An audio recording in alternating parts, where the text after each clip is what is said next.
Hey, bestie. What's up, girl? Hey, does anyone ever ask you, like, oh, I heard you do a podcast. What's that witty and gritty podcast all about? Yeah, okay, so I usually spit out this robotic sentence that's, we help hardworking Christian women get the growth they want by giving them the tools they need in order to have more joyful and fulfilling lives. So that's usually what I say, but I'm also monotone. Y'all know this. And so it's just like, wah, wah, wah. So Farron, what does that mean? Yes, well, my response is not as fancy, even though I've heard you say that. Lots of times I should know by now. But essentially, I explain that we help people grow in their Christian lives, and through their growth, then they can better fulfill God's calling on their life. Right, so we're book study experts, and we know how to analyze, pull apart, and take that through the Christian lens, and that's kind of what we do here. And so then sometimes people are like, yeah, your self-help books, and they might be mainstream, but we are always sure to bring it back to God and the biblical view. Right, so whether you see a secular book or something that a Christian author's written, just know that when you come here, you're going to get it through a biblical lens. And not just ours. I like that we incorporate interviews by people living out the principles. Yeah, that's for sure. So that's your little bonus if you stick around through the series, which Yeah. we hope you will. Yay! Here we go! This is episode 163 of How to Win Friends and Influence People in the Digital Age. This is our 13th episode on this book. I can tell because you're getting very fast at rattling off the title. It gets Repetition. faster every It's deliberate episode. practice, like in our Grit mini-series. If you've been wanting to say those words faster, if you listen to our Grit mini-series, we'll talk about deliberate practice. So yes, don't let the title of the book get to you. It's not like we're trying to be influencer popular. We're just stating the fact that you do have influence over people that God has put under your stewardship. So making sure that you're pointing them back to God and weaving it all in throughout your day. Yeah, no evil manipulation here. How can you capitalize on those moments with your kids, your coworkers, your brothers and sisters in Christ to have a positive influence? And who doesn't want to do that? Agreed, because there are no neutral exchanges. Unless, of course, they don't see you, like you mentioned last week. Unless they didn't see you walking by, and then neutral. Yeah. Maybe you should just be radiating Christ so much, like Moses glowing, that they're like, oh, whoa, I can't pass them up without looking at them. I'm thinking of times where I have, like, sorry, but not wanted to run into people, and I try to, like, blend in and get by without being seen. I need a neutral interaction here. Hide in the closet. Hide in the rack. Oh, that is funny. You did that as a kid, right? Your mom shopping? And you hide in the and then clothes rack? sometimes they did have the pole through the middle, so you would just try to like go through one real fast and ding! Oh, Yeah. And then your parents are like, I told you. I know, but it's a really good hiding spot. And now, one of my children has recently done that. And I was like, oh my gosh, I can't find Rhett. Rhett, I'm here. Like, we're in the middle of a million of these. Here I am. Oh my gosh. If you weren't wearing a cowboy hat, I don't know where you'd be. Good thing you're wearing that. Wow. Anyway, this is chapter 7. Yes, chapter 7 is all about engaging with empathy, and then we'll get to chapter 8, which is appeal to noble motives. Yes. So 2 words here. Engage, which means you actually gotta put in some effort. And then empathy, which means you're gonna have to actually put in some emotional effort as well. So all you sociopaths, tune in. This one's for you. Feelings. Yeah, some people don't like to feel those feelings. Especially if they feel like they're not justified. Yeah. For whatever reason. I think of my youngest, and she'll come up again. I just saw something else I put in the chapter. If she does not feel like you heard her, she's going to repeat herself over and over and over again. She's destined to be a mother. Oh my gosh. I guess. I don't know. But even if you can hear her and you're nodding and she's looking at you, if you are not giving her enough engagement, empathizing enough with her rant, she's just going to repeat herself, and it's obnoxious. So in previous, I guess it was either last episode or 2 episodes ago, we talked about Armando Galarraga. We didn't say his name out loud, but here it is. He's the guy who almost had the perfect game, and he was robbed of the perfect game by the umpire, which was super devastating for everybody involved, obviously, including the umpire, because, oh my gosh, you just took away this amazing once-in-a-lifetime chance from this person. How bad do you feel? So Galarraga, his approach was to love this guy anyway.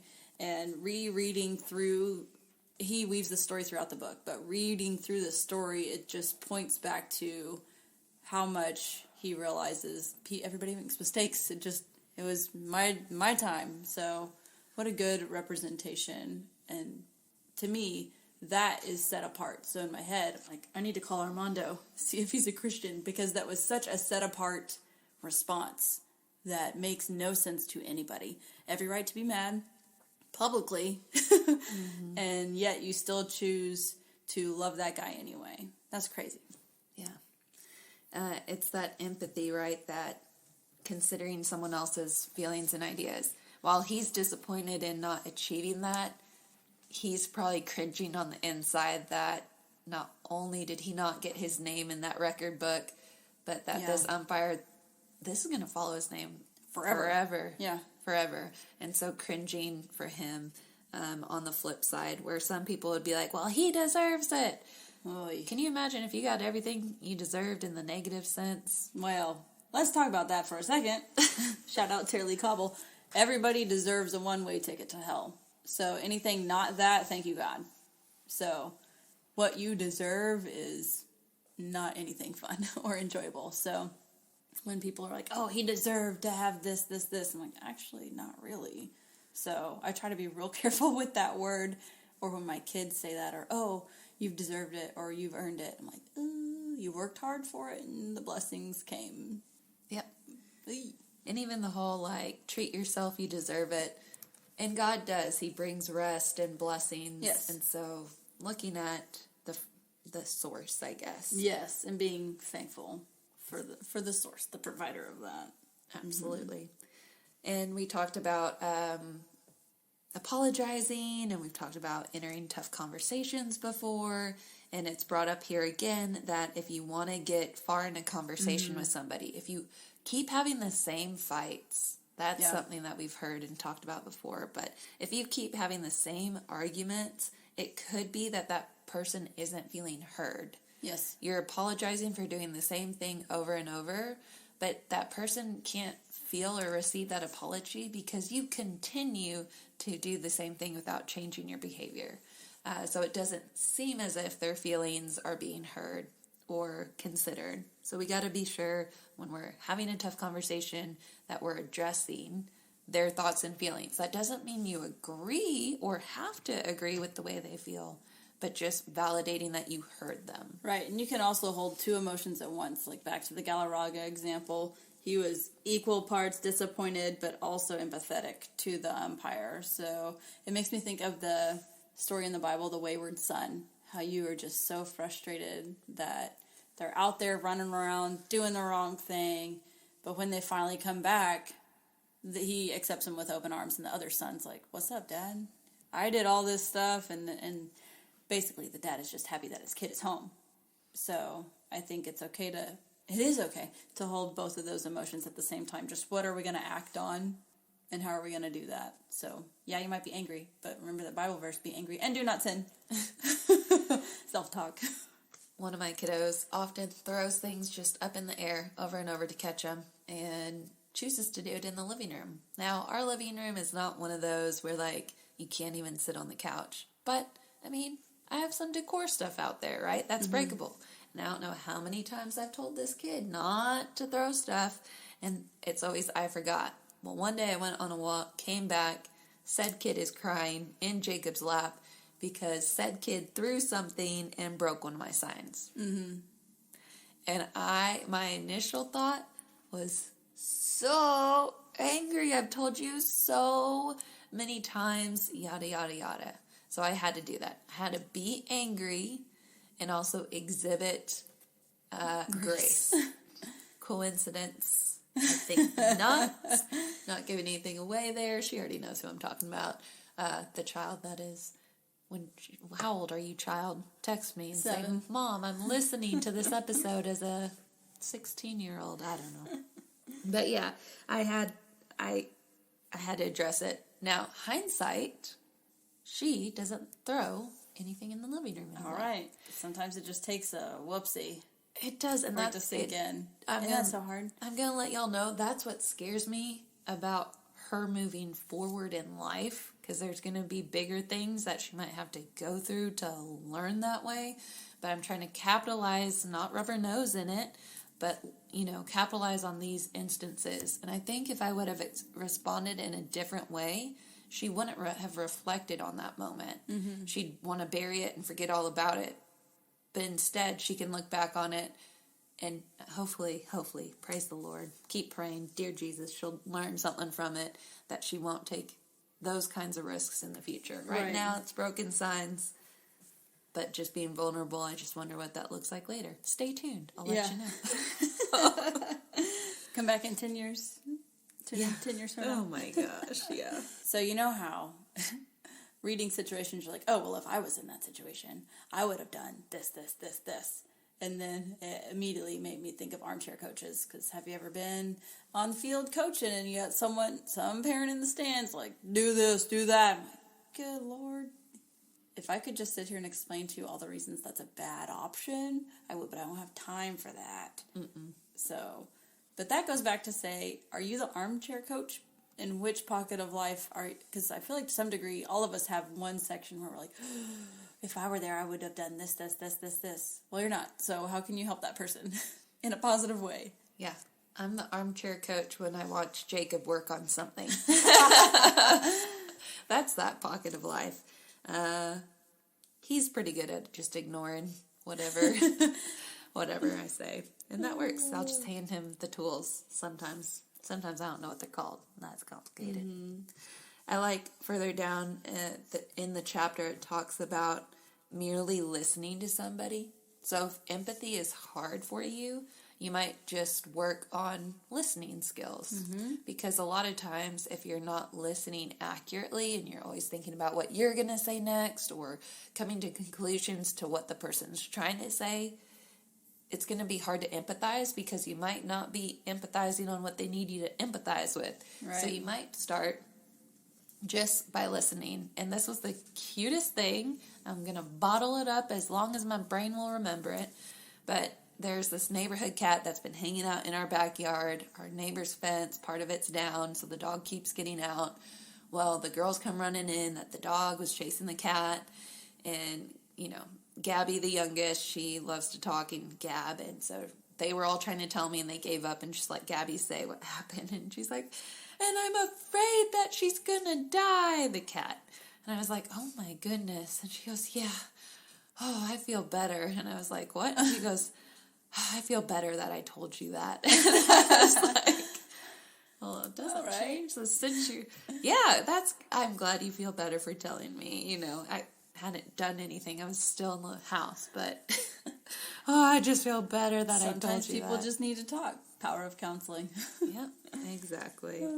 Oh, I should probably let you guys know that the cat is in fact not dead. I can now tell you that the cat got away safely. It's all good.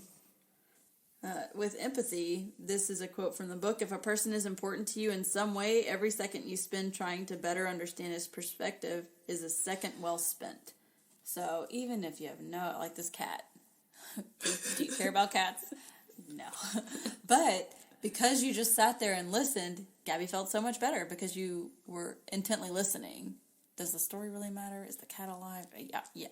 But she knows that she can come to you and listen to you. And as mentioned before, she only needed to say it once because they came in hooting and hollering. So I met them in the living room and wide-eyed, they had all of my attention. So had I continued cleaning the dishes or whatever it was that I was doing and been like, yeah, she'll be fine, she probably wouldn't have felt better. Right. So just going back to the empathy piece. Well, and even just taking the 5 minutes of inconvenience for you, like, you have to stop whatever you're doing for 5 minutes to listen, can be way more exponentially impactful for the other person who's being heard. So that's a thing to think about too. Yeah, there's this quote. It says, by taking time to research other people's circumstances, you will avoid making assumptions about them. So my oldest, sometimes I really got to be good with my questions to draw out what she's trying to say. So she came home, not in a great mood, asked her what happened, and she said she had a test today. And part of me is like, yep, that's part of going to school and doing tests. Tests are hard. No one has fun. That could have been my assumption. Instead, I said, oh, well, what subject was it in? She told me it was reading. She doesn't enjoy she reads for fun. Kid buys books with her birthday money, okay? But she does not enjoy taking reading tests. And so I was like, oh, so a little more empathy. It was in a subject I knew she didn't like. And then I was like, was it really hard? And she was like, no. So then I was like, okay. Please explain. But I'm having to I always have to ask her a lot of questions to get it out. Well, what had happened is there's these short answers on the test, and she had to type, which typing doesn't come naturally for her. It's still in the slow process. I can tell you, if they would bring back AOL Instant Messenger, everybody would be typing. Yes, they would be so much faster at typing. But what had happened was she was reading over what she had typed, and before she could hit submit, it kicked her out. And when she logged back in, it erased everything she had typed up. So she had to do it. Oh, no. Oh my gosh. Over again. Barren. Meanwhile, there's one more piece. After you finished your test, you had time to get caught up on work. And so not only did she have to redo it, but that ate into her time. So then she had a lot of homework that night. So if I would have stopped at, well, it's a test and you have to take tests, so you need to, pull yourself up by your bootstraps and get used to it. That's so frustrating. There wouldn't have been any empathy. She wouldn't have felt any better telling me about it. And the next time that she wasn't, up to snuff, and I say, what's wrong? She'd say, nothing. That's how we get to nothing, folks. Yep. Oh, man, Farron. So a couple years ago during STAR testing, it was the first time they were using the new platform where kids were going to type, and it was going to, everybody was online. Because it used to be everybody was on paper, and if you had certain accommodations, you could specify that you were online. So I guess a couple years ago, they flipped it. So everybody's automatically online unless otherwise indicated by your accommodations. So all these kids, our school starts early, 7:15 was when the bell rings and class starts. Or the kids can come in the building, and 7:30 is when class starts. So all these kids are sitting in this testing room, 7:30 in the morning Central Time, and kids, a lot of them, the tactic is get the essay out of the way first. So typing, we're an hour into the test, and about an hour, that's, when all the other schools are getting to school and starting their tests, the entire system shuts down and it doesn't save anybody's exam. So these kids that have written their essay had to go and remember. It was bad. Bad on all accounts. I remember that. I was at a middle school campus, and so we couldn't get it to load, and we tried. They kept saying, give us another amount of time, give us another amount of time. So the kids had to sit quiet in a test-taking strategy or setup for that whole day. And then the solution was, well, we'll reschedule it, and they had to do it the next day. And here's the other thing. Some kids read the prompt and got a whole extra day to think about it. And some kids didn't get to question 19. So it was a hot mess. Whoa! All that to say, ask questions. We have all been there to where something just totally out of your control happens, and you just need someone to empathize with you. Yeah. Even if you know, you got to get over it and do it again and suck it up, buttercup. Yep. But that still sucks. And that's fine to address those feelings. But what's your option? Not going to take the test? Get a 0? Yeah. You got to do it, right? So toughen up. Here we go. Here's the next one I was going to read. Remember, empathy is not a networking tactic to be learned and leveraged. It's a link to immediate affluence in human relations. So again, it all ties back to relationships with people. And then obviously Jesus, who was the best relational expert ever, or is the best relational expert ever. And that's all he wants is a relationship. One last thing that I'd like to bring up too is workplace environment. Mm-hmm. That could be your household if you're a stay-at-home mama. It could be a church community.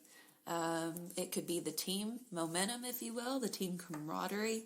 But it says, imagine the personal barriers you could bridge in your workplace, your home, your friendships, if you could always respond to mistakes and disputes in a gracious manner. Mm-hmm. And so if you find yourself in a toxic work environment, if you find your family always bickering, especially the kids always bickering all the time, if the team, there's not that what's the word? Cohesiveness or bonding happening. You might look at what is the initial response to a mistake or a dispute? Yeah. And also, how do you respond to yourself? Because sometimes that's how you respond to others. So we talk about self-talk and negative self-talk, and a lot of times we're nicer to other people than ourselves, but it slips. I'm sure there's some people that how they talk to themselves is how they talk to others. Yeah. And so just food for thought there. Yes. Okay. Ready for... I am so ready for Chapter 8 of Part 3. Yes. So Chapter 8 of Part 3, remember this is all about how to merit and maintain trust. This section is about appealing to noble motives. So back to the core motivations of why we do what we do. Which is all the Enneagram. Yeah. And if you don't know, you find yourself, why am I doing the things that I do? We encourage you to go back to the Enneagram series. We're commanded to know thyself. And that goes 100 million different ways, which I feel like that is our, in a sense, part of the podcast, right? Right. But definitely go check out our Enneagram series if that resonated with you. We'll link them in the show notes. We sure will. We always have great links in the show notes. I feel like people maybe don't take advantage of that. So if you listen to this without checking out the show notes, y'all go back and check it out. We put a lot of helpful things in there. While relational improvement and business productivity are centerpieces of our lives, the importance exists because we long to be people who make a difference. So I think everyone, deep down, wants to make a difference, a positive impact. Maybe not everyone. There are some people who are innately evil, but Christians, you want to leave a positive impact on others that points to, obviously, Jesus. But I think we need to recognize that we're designed that way. So play into that. Yeah, I think of people that, just let's get to a raw example. The people that I follow on the social medias are people that I feel like have noble motives. They've either accomplished a lot in life or they are accomplishing a lot. And that's who I follow. They're the stories I want to hear. They're the advice I'm taking from because their noble motives are not only proven, but they're witnessed and they're seen. And if you want to influence others, could somebody right now say, here are, Brooke's noble motives? And I could name noble motives in the area of your walk with Christ, with family, as a friend, even what you've done in the educational world. You have noble motives. You're kind. It's the truth. But could somebody say that about you? And if you're not sure, that's not an opportunity to beat yourself up.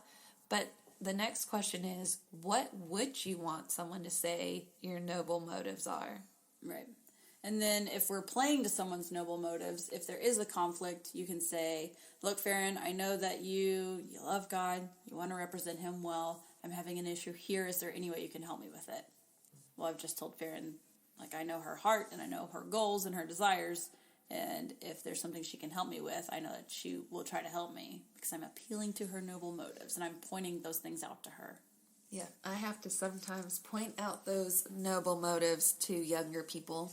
Yeah. Receiving corrective feedback. Who likes that? Not me. Some people do. The successful people on the podcast say they love it. They look for it. Companies pay hundreds of dollars for people to take surveys and tell them what you're doing wrong. Yes. So there must be something to that, right?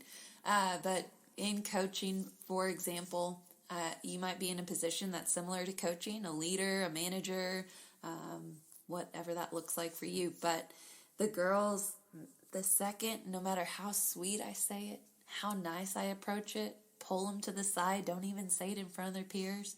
The second I provide any type of feedback, a lot of them drop their head and their shoulders.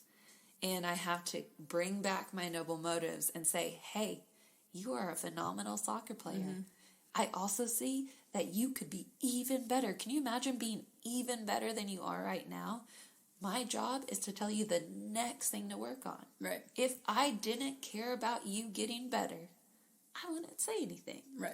And then I feel like they start saying, oh, well, what's this thing you're going to tell me? And oh, I notice you're not saying things to other people. But then I'm like, you see how we're having this conversation on the side? But yeah, so starting almost with your noble motives. We've talked a lot about being the first to apologize, being the first to identify we have the same goal in mind, being empathetic. But you may need to go ahead and start with those noble motives, because I know at that age, early middle school, preteen, teen, they're just saying that because they hate me or they like her more. And those aren't the motives at all. So if you feel like you are being misinterpreted, you can be a little more forthcoming in a natural way about, here are my motives with what I'm about to say. Right. And even on the flip side, like you were saying, Farron, sometimes it's hard as kids to recognize your own motives or strengths. And that's why you have adults who speak that into you. Like, I know you're a great soccer player because you work hard, you listen well, and you do your best. As long as you keep doing that, you're going to improve. And here's one more little section, and then fill in the blank. But like you were saying, Farron, your approach matters, and how you do it matters, and appealing to their noble motives, their strengths. That's going to speak life into them while also giving them the next reminder or thing to try. And even if you don't get it right, I want you to just keep trying, that kind of thing. And our church did a series recently on relationships, and they had this whole piece on what do you fill that pause with. So, for example, plans to eat dinner. Husband says he's going to be home at a certain time. They're late. You have an option to pause in that moment and decide how you're going to fill it. Mm-hmm. He doesn't respect me. Here I am trying to cook, and he loves his job more than me. Or, he lies to me. He tells me he's going to be home, and then he's not. He can't keep his promises. Toxic thoughts, spiraling. Lots of ways to fill that pause. But if you, as the recipient, influenced by certain people, can fill that pause by going back to that person's noble motives, he is working really hard to provide for his family. Mm-hmm. I know he would much rather be home with me and the family than wherever he's at right now. Stuck in traffic being hungry. Yes. So maybe that's not only expressing noble motives, but if you have a leader that maybe doesn't do that, because I don't think that's a very common quality. I think it's a great quality that some people have. You will need to stop yourself from spiraling by beginning with, what do I know their noble motives are? If Brooke says something hurtful, I'm going to start with her noble motives. She's encouraging. She wants what's best for me. We love each other. We're besties. I'm not going to say, why does she hate me? She doesn't want anything. She no longer loves me. Yeah, it sounds irrational when you're not in that moment. In the right state of mind. But, man, our thoughts can get toxic fast. Satan looks for those opportunities. Yeah, if you are having trouble with those kind of thoughts, because it's so easy to get caught in that, or even just one, target area, if your husband is constantly, from coming home, and you're here with these kids, and the hours from 4 to 6 p.m. are the worst. Appeal to the nobler motives, and also our Get Out of Your Head mini-series, the Gooya mini-series. It's episodes 84 through 91, and we teach you how to stop doing that and start filling your mind with productive thoughts. Absolutely. That, I feel like, is a good reread. It is.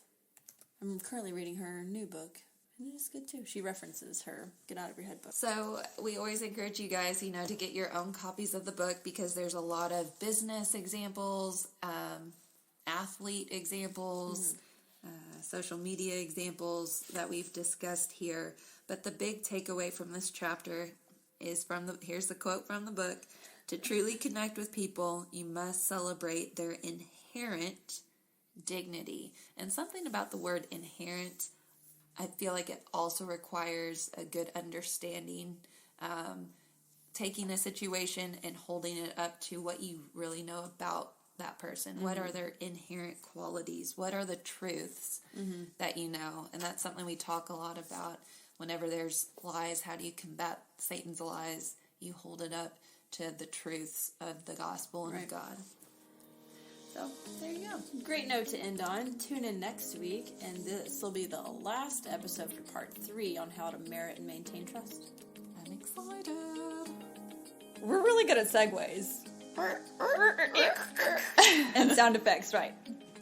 Yes, so that's the end of our episode. But if you find yourself wanting more, and who could blame you, Brooke, tell them where they can find us Monday through Friday. We have a lovely website. It's wittyandgritty.blog. You can go there. It has every mini-series ever we've done. What about the socials, Farron? Yes, we are on Instagram and Facebook primarily, but we do also have a Pinterest account, so be sure to follow us on your favorite social platform. Yeah. Oh, also, fun fact, we release episodes every Wednesday, so you can count on us. Be sure to subscribe, that way you don't have to go and find it every week. Yeah, it'll just automatically do the magic computery thingy. Thank you, technology. Go Thank you. technologies and Instagrams. Yes. All right, we'll catch you next week, guys. Bye.